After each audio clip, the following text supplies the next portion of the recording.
Kali ini Noba akan melanjutkan part sebelumnya dari film Donghua Battle Through the Heaven. Noba mengingatkan sekali lagi ya bahwa konten ini full spoiler. Tanpa lama-lama lagi, yuk kita masuk ke isi ceritanya. Melanjutkan dari cerita sebelumnya. Jika Xiaoyan ingin menerobos keabadian Kaisar, dia harus membunuh Suci untuk mendapatkan kembali energi dunia. Tetapi Xiaoyan tidak ingin menggunakan tangan sang ratu untuk membunuhnya. Ini karena Xiaoyan ingin melihat apakah Suci bisa digunakan atau tidak. Jika itu bisa bergabung, maka akan lebih baik daripada membunuhnya.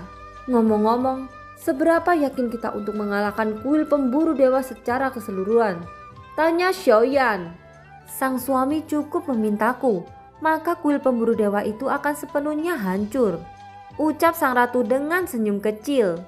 Mendengar kata sang suami, sontak saja Xiaoyan terbatuk 2 kali. Hehehe, penampilanmu yang pemalu benar-benar tidak berubah sama sekali. Semakin kamu seperti ini, semakin kamu akan menarik perhatian wanita. Ini adalah keahlian unikmu, ucap sang ratu lagi. Xiaoyan tersenyum kecut. Dia harus mengakui bahwa semua istri Suzang tampak berbakat dalam memahami hati seseorang. Selama sang ratu tertidur, sepertinya kuil pemburu dewa berkembang secara signifikan. Tapi bahkan itu masih tidak layak disebut di mata sang ratu, gumam Xiaoyan. Semuanya sudah diatur dengan baik untuk suamiku, ucap sang ratu masih menggunakan kata-kata menggoda. Sebelum itu aku ingin pergi ke hutan belantara abadi untuk mencari keberuntungan. Kupikir sang ratu pasti tahu situasi spesifiknya, ucap Xiaoyan. Hutan belantara abadi adalah bencana dari Perang Dunia Xuanyin. Ada banyak eksistensi keabadian kaisar yang mati di sana. Jadi hutan belantara abadi bisa dikatakan sebagai tempat pemakaman para keabadian kaisar. Dan eksistensi keabadian itu sendiri memiliki sumber dauqi yang kuat, sehingga dapat membentuk ruang yang unik. Tentu saja selain bahayanya, ada juga keberuntungan yang tak terhitung jumlahnya, ucap sang ratu menjelaskan sambil berjalan ke istana Yaoqing. Bukankah itu tempat yang sempurna? Ucap Xiaoyan menatap sang ratu dengan penuh minat. Sang ratu menggelengkan kepalanya saat melanjutkan. Hutan belantara abadi juga merupakan salah satu tempat terlarang di alam Xuanyin. Bahkan jika kamu memiliki kekuatan keabadian, kamu mungkin bisa tewas jika kamu memasukinya. Kamu tahu bahwa setiap kematian keabadian kaisar seperti kematian paus raksasa di lautan. Sumber energinya cukup memberi makan makhluk hidup yang tak terhitung jumlahnya. Selain itu ada banyak bintang penjaga kuat di hutan belantara.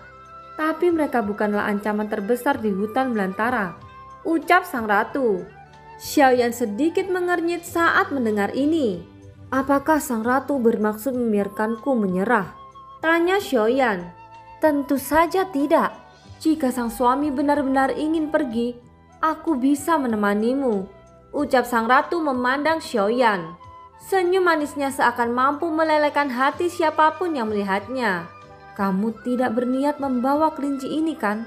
Ucap Xiaoyan. Apakah suamiku ingin mengajakku kencan sendirian? Ucap sang ratu. Ucap Xiaoyan menjadi salah tingkah.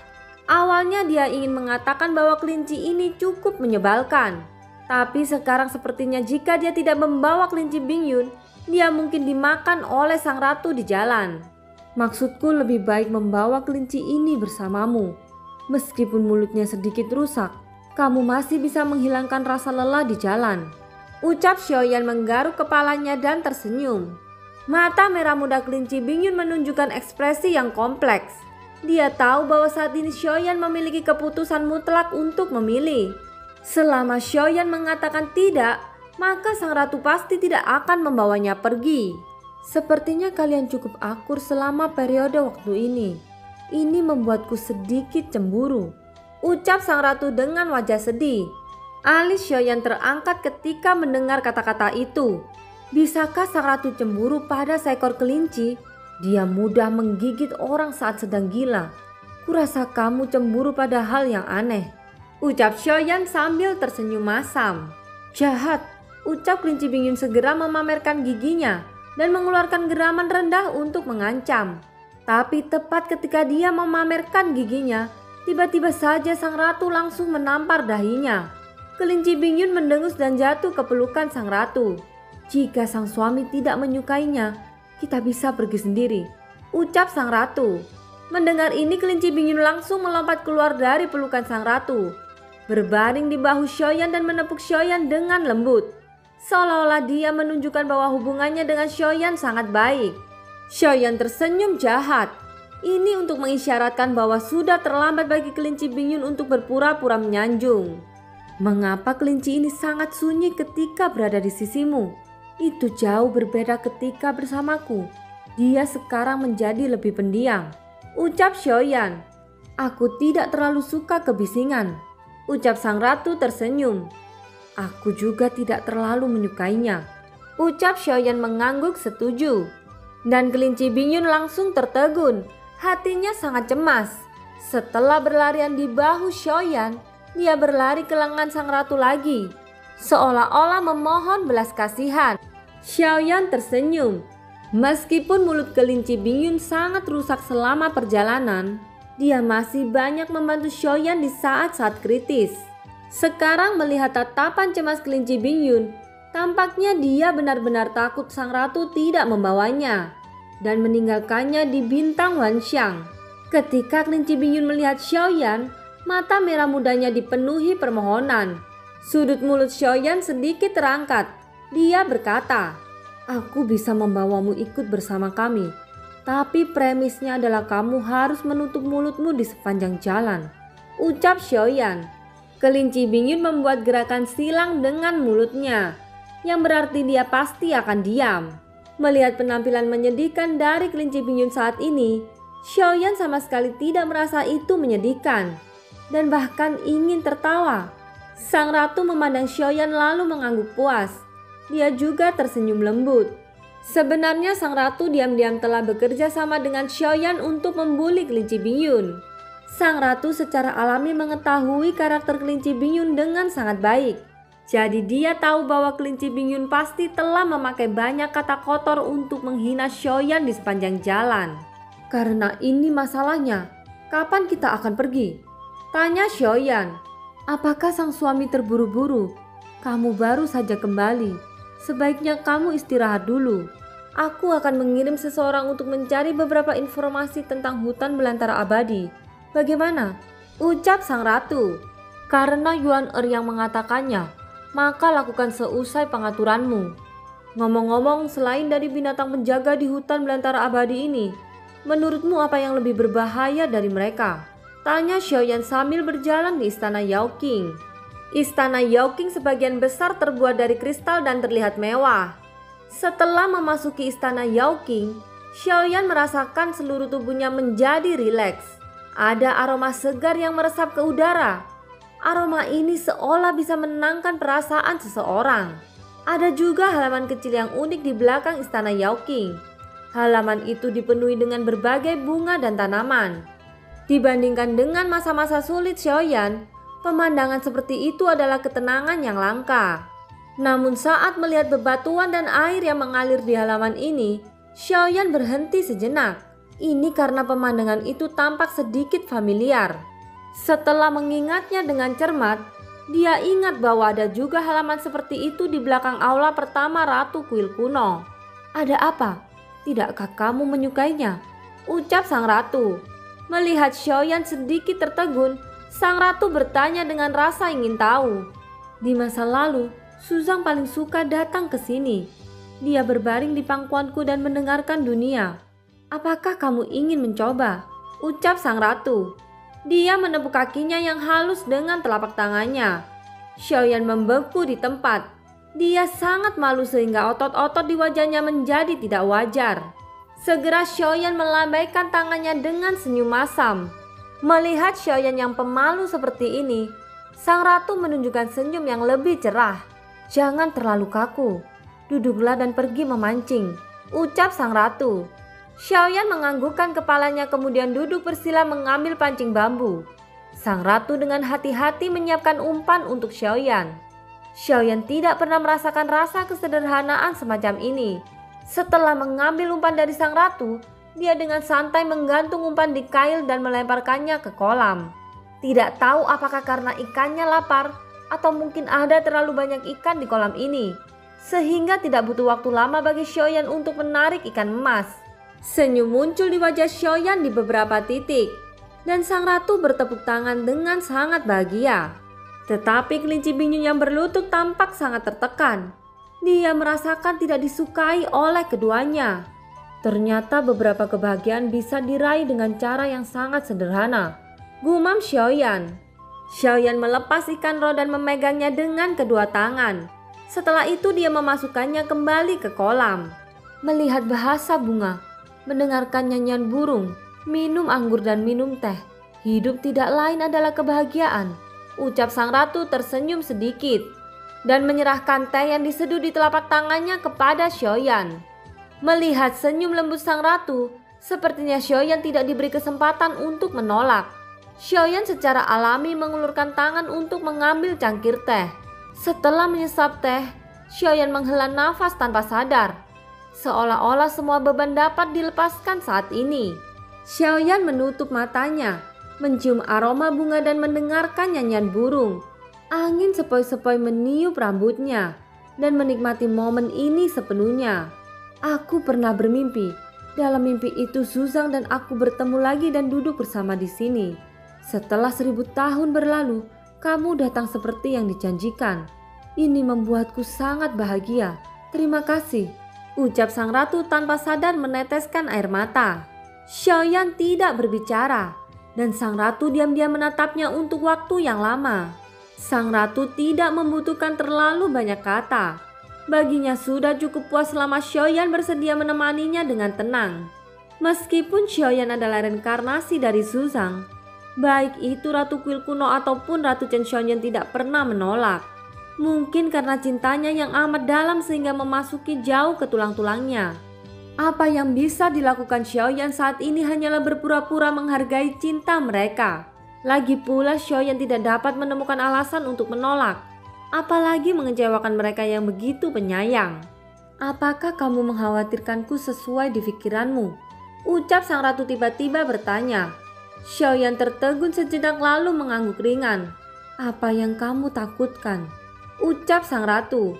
Aku khawatir suatu hari nanti mereka yang aku sayangi akan menghilang satu demi satu. Gumam Xiaoyan. Kamu seperti dia. Demi menyelamatkan makhluk hidup, kamu memikul semua beban di punggungmu. Jangan berkecil hati dan jangan meragukan dirimu sendiri, ucap sang ratu. Percayalah pada dirimu sendiri, semuanya akan berjalan sesuai harapanmu pada akhirnya, ucap sang ratu. Senyum manis muncul di wajahnya. Bisakah aku benar-benar mendapatkan keinginanku?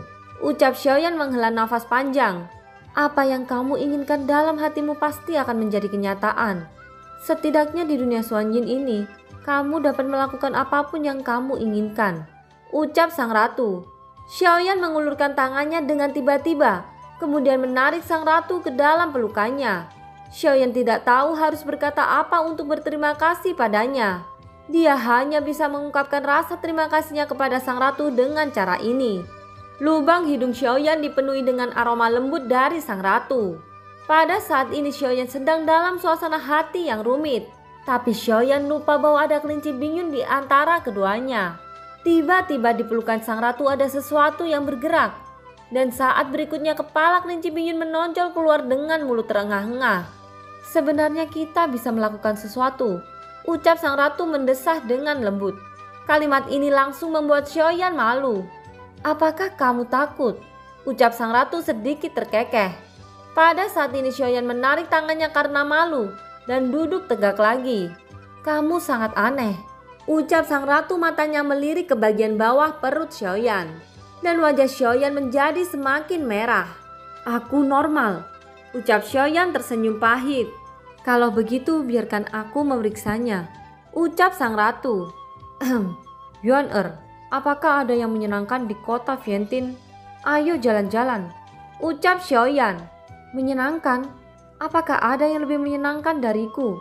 Ucap sang ratu tersenyum manis dan segala macam pesona berlimpah pada saat ini. Xiaoyan tidak bisa berkata-kata. Sebagai gantinya dia langsung berdiri. Dia tidak bisa tinggal di sini lebih lama lagi, dan melarikan diri dari sini adalah solusinya. Sang ratu tidak marah, tetapi tertawa kecil dan berjalan mengikuti Xiaoyan. Sementara itu scene berganti di luar istana Yao Qing.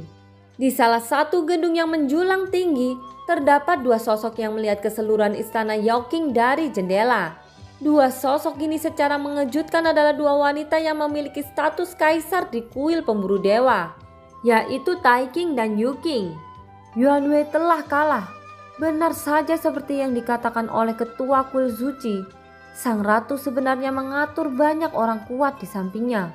Dan aku mendengar bahwa orang yang mengalahkan Yuan Wei adalah Zhu Ying yang tersembunyi di wilayah jurang kutub. Sekarang apa yang harus kita lakukan? Ucap Yu Qing. Gunakan trik kecantikan untuk melihat apakah kamu bisa mendekati pria dari dunia sensi itu. Ucap Tai Qing memandang Yu Qing dengan mata main-main. Keduanya tampak tidak terlalu serius dengan misi yang diperintahkan penguasa kuil.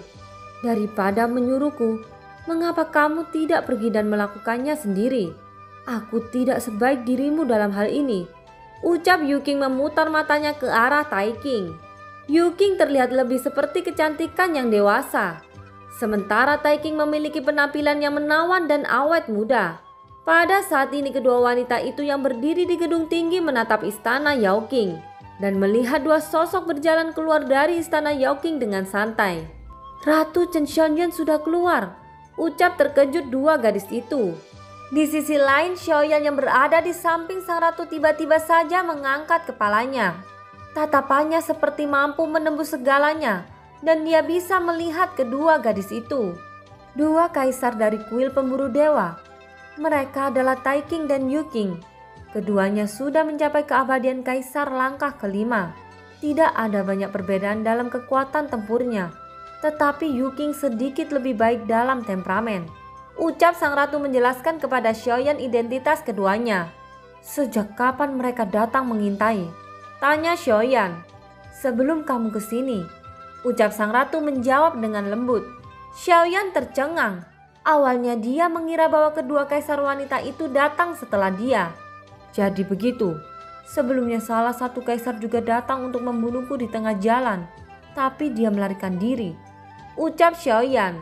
Suamiku masih memiliki kekuatan seperti itu. Sejauh yang aku tahu di antara 8 kaisar di kuil pemburu dewa, yang memiliki kekuatan terendah adalah langkah kelima dari keabadian kaisar.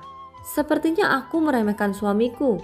Ucap sang ratu dengan ekspresi terkejut di wajahnya. Yuan jangan berpura-pura. Menurutku kamu pasti sudah mengetahuinya. Ucap Xiaoyan tersenyum kecut. Hehehe, dengan bakatmu sepertinya kebohongan apapun dapat kamu temukan. Karena ini masalahnya tidak perlu lagi berpura-pura. Kaisar yang kamu kalahkan sebelumnya bernama Yuan Wei. Kekuatannya sudah mencapai keabadian kaisar langkah ke-6. Tapi sungguh aku tidak menyangka bahwa Zhu Ying akan membantumu. Ucap sang ratu tersenyum main-main. Pada saat ini Tai Qing dan Yu Qing di loteng tinggi sudah menarik pandangan mereka. Mereka jelas menahan auranya, tapi sepertinya mereka telah ditemukan. Sial, bagaimana mereka bisa menemukan kita? Kita sudah menyembunyikan aura kita dengan sangat baik. Tidak peduli seberapa kuat kekuatan jiwanya, mustahil untuk menemukan kita begitu cepat. Ucap Tai Qing wajahnya sedikit membeku. Saat ini kedua gadis itu tidak berani melihat ke bawah lagi. Apa yang harus kita lakukan sekarang? Terus mengikutinya atau mundur? Ucap Tai Qing memandang Yu Qing. Aku khawatir kita sudah ditemukan oleh sang ratu sejak kita tiba di bintang Vientin. Aku pikir kita harus pergi dari sini sekarang. Tidak ada artinya untuk terus mengikutinya. Ucap Yu Qing akhirnya mengungkapkan kekhawatirannya. Pergi? Kita baru saja tiba ke sini. Apakah kita harus pergi tanpa melakukan apa-apa? Ucap Tai Qing sepertinya tidak mau. Yu Qing melihat Tai Qing dari atas ke bawah, lalu berkata dengan kesal. Payudara besar tapi tidak punya otak. Jika kamu ingin mati, maka matilah sendiri. Jangan bawa aku bersamamu. Ucap Yu Qing. Tai Qing juga melirik gunung kembar miliknya, kemudian menatap milik Yu Qing. Kamu lebih besar dariku, jadi siapa yang tidak punya otak? Ucap Tai Qing. Tepat ketika kedua wanita itu hendak berdebat lagi, Tiba-tiba saja cahaya dingin datang ke depan keduanya. Saat berikutnya cahaya dingin itu menghilang dan mengungkapkan sebuah slip giok.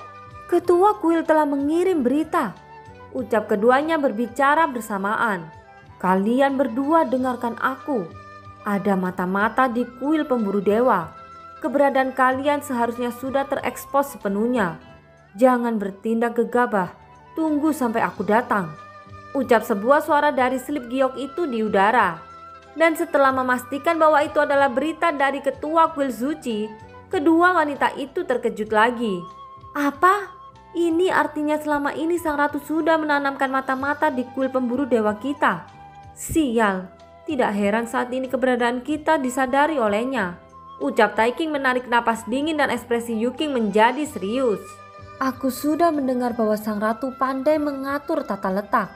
Sekarang setelah mengetahuinya sendiri, ternyata dia sesuai seperti yang dirumorkan. Bahkan kita tidak sadar bahwa ada mata-mata di kuil berburu dewa. Jika demikian maka semua yang ada di kuil pemburu dewa berada di bawah kendali sang ratu. Ucap Yuking ekspresinya menjadi semakin gelap. Taiking juga mengeluarkan desisan dingin saat mendengar kata-kata itu. Sang ratu seharusnya sudah mati ribuan tahun yang lalu. Tapi mengapa dia muncul kembali? Mungkinkah dia masih bisa dibangkitkan?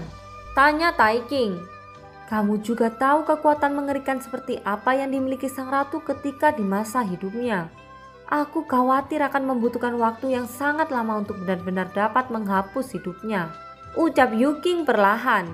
Bagi keabadian kaisar di langkah kedua, akan membutuhkan waktu ratusan tahun untuk benar-benar binasa. Tetapi keabadian kaisar yang tingkatnya lebih tinggi tidak akan pernah terhapus oleh waktu. Kekuatan abadi yang disimpan pada langkah kedua hanya ada di jantung. Tetapi seiring dengan meningkatnya kekuatannya, maka kekuatan abadi itu akan diintegrasikan ke dalam darah, daging, tulang, dan meridiannya. Dan setiap eksistensi keabadian kaisar memiliki kemampuan pemulihan yang ekstrim. Jika tidak ada kekuatan absolut di bawah tekanan, akan sangat sulit untuk membunuh orang kuat yang telah mencapai langkah ketiga keabadian kaisar. Karena selain jantung, kekuatan keabadian kaisar sudah terkandung di meridian. Dan itu tidak akan seperti langkah-langkah kedua keabadian kaisar. Bagi keabadian kaisar langkah kedua, jantung adalah kelemahan yang fatal. Hanya setelah menerobos ke langkah ketiga, barulah bisa dianggap sebagai melangkah ke peringkat keabadian nyata. Kamu dan aku sama-sama keabadian kaisar. Tetapi sang ratu telah menembus ke tingkat yang jauh lebih kuat. Apa yang aneh tentang pemulihan eksistensi seperti itu? Ucap Yuking. Karena ini masalah penyembunyian kita, selanjutnya tidak akan banyak berguna. Memasuki bintang Vientin berarti memasuki jangkauan pengawasan sang ratu. Setiap gerakan kita tidak bisa lepas dari pandangan sang ratu. Kita hanya bisa mengikuti kata-kata ketua kuil dan berusaha untuk tidak mendekatinya dengan gegabah. Apalagi membuat permusuhan. Ucap Taiking. Karena sang ratu tidak memilih untuk membasmi kita pada saat pertama, ini artinya dia tidak ingin bertarung melawan kuil pemburu dewa. Ucap Yuking. Jelas dia hanya bisa menghibur dirinya dengan cara ini. Lagi pula jika sang ratu ingin membunuhnya, dia akan melakukannya sejak awal. Tetapi tidak ada hal seperti itu, yang berarti bahwa tebakan Yuking ada benarnya. Namun tanpa mereka sadari bahwa di mata sang ratu sendiri keduanya sama sekali tidak menimbulkan ancaman. Tidak banyak perbedaan antara membunuhnya atau tidak membunuh. Menurut perintah slip giok dari ketua kuil, sepertinya ketua kuil sudah tiba di kota Vientin. Sekarang kita hanya perlu menunggu kabar. Ucap Yuking. Adapun Taiking, dia mengangguk seperti ayam mematuk nasi. Seolah-olah dia sepenuhnya setuju dengan analisis dan penilaian Yuking. Pertanyaannya adalah, apakah kita akan mengikuti sang ratu atau tidak? Tanya Taiking. Jangan mengikuti dengan sengaja, perlakukan saja sebagai permainan. Lagi pula di kota ini ada banyak makanan enak. Agar tidak bosan lebih baik untuk menikmatinya terlebih dahulu. Ucap Yuking menjilat bibirnya. Dan film pun berakhir. Terima kasih ya yang sudah nonton Nobas sampai akhir. Sampai jumpa.